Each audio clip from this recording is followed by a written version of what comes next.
20वीं सदी की सबसे घातक विरासतों में से एक है युद्ध में लैंड माइन्स का इस्तेमाल। इन जमीन में दफन लैंड माइन्स को किसी योद्धा से लेकर वाहनों और टैंकों को नष्ट या निष्क्रिय करने के लिए डिजाइन किया जाता है।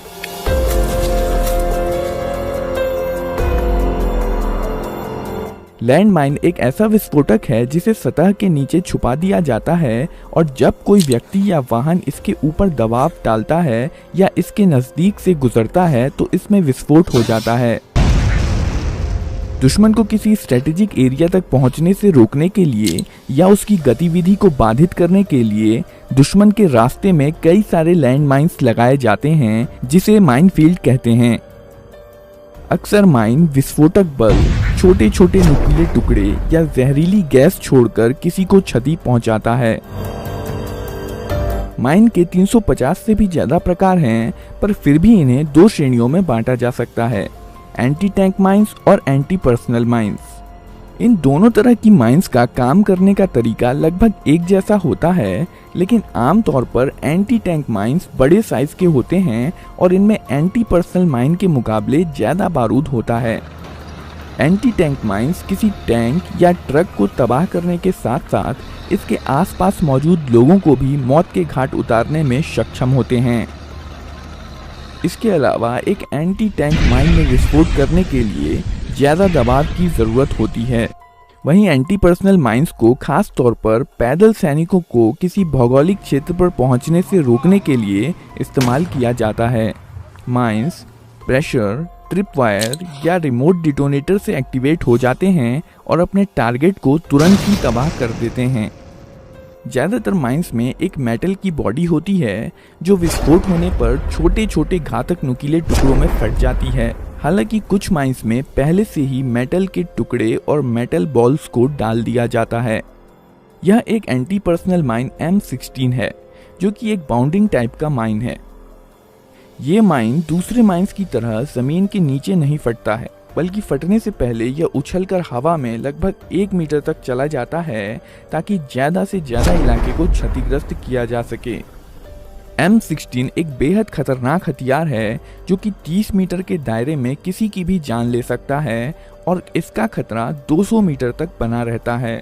ये mine fuse M605 propelling charge और कास्ट आयरन शेल से मिलकर बना होता है जो एक स्टील केस के अंदर पैक्ड होते हैं।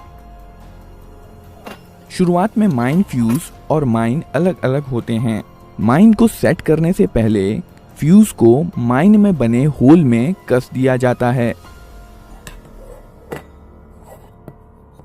फ्यूज के ऊपर 3 प्रेशर प्रॉन्ग्स होते हैं और इसके साइड में एक रिलीज पिन होती है। ये स्ट्राइकर है। स्ट्राइकर स्प्रिंग के दबाव में होता है और इसे रिलीज पिन की मदद से प्राइमर पर स्ट्राइक करने से रोका जाता है। रिलीज पिन स्प्रिंग के दबाव में स्ट्राइकर में बने खांचे में लगी रहती है और स्ट्राइकर को लॉक्ड पोजीशन में रखती है।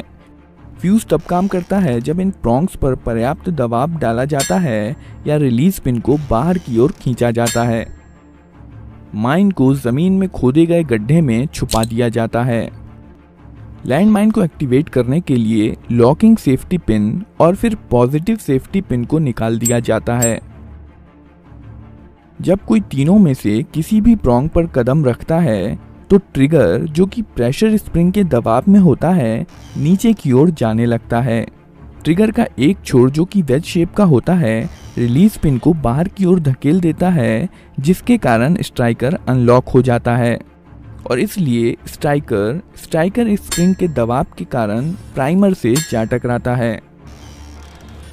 प्राइमर में इम्पैक्ट सेंसिटिव विस्फोटक होता है जो झटका लगने पर जल जाता है और फ्यूज डिले चार्ज में इग्निशन शुरू कर देता है। फ्यूज डिले चार्ज 2 से 3 सेकंड तक जलता है, जिससे दुश्मन को आगे बढ़ने और माइन से अपना पैर हटाने के लिए पर्याप्त समय मिल जाता है। फ्यूज डिले चार्ज की चिंगारी से फ्यूज इग्नाइटर चार्ज जल जाता है और fuse igniter charge propelling charge को जला देता है।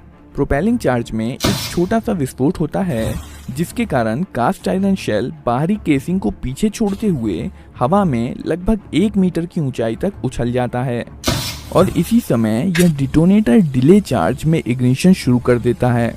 जब कास्ट आयरन शेल लगभग 1 मीटर की ऊंचाई पर होता है, दोनों डिटोनेटर्स में एक छोटा धमाका होता है, जिसके कारण मेन चार्ज में आग लग जाती है। मेन चार्ज में आग लगने से बहुत सारी गर्म गैसें पैदा होती हैं, जिससे अचानक से प्रेशर बहुत बढ़ जाता है। कास्ट आयरन शेल इस प्रेशर को सहन नहीं कर पाता है और अनेकों छोटे छोटे टुकड़ों में फट जाता है। यह तेज गति से गुजरते हुए छोटे छोटे लोहे के टुकड़े ही किसी के जख्मी होने का या मौत का कारण बनते हैं।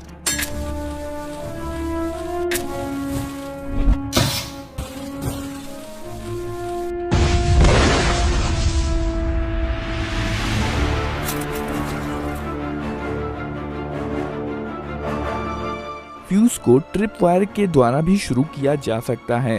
ट्रिप वायर को फ्यूज के रिलीज पिन रिंग से जोड़ दिया जाता है। ट्रिप वायर में 1.5 से 4.5 किलो का खिंचाव रिलीज पिन को बाहर खींचने में सक्षम होता है। रिलीज पिन खींचने से स्ट्राइकर अनलॉक हो जाता है और प्राइमर पर चोट करके फायरिंग मैकेनिज्म को शुरू कर देता है। जब ऊपरी सेफ्टी पिन अपनी जगह पर होती है तो यह स्ट्राइकर को नीचे गिरने से रोक कर रखती है और इसलिए चाहे प्रेशर प्रोंग पर प्रेशर पड़े या रिलीज रिंग खींचे, स्ट्राइकर प्राइमर पर चोट नहीं कर सकता है और इसलिए माइन भी नहीं फटेगा।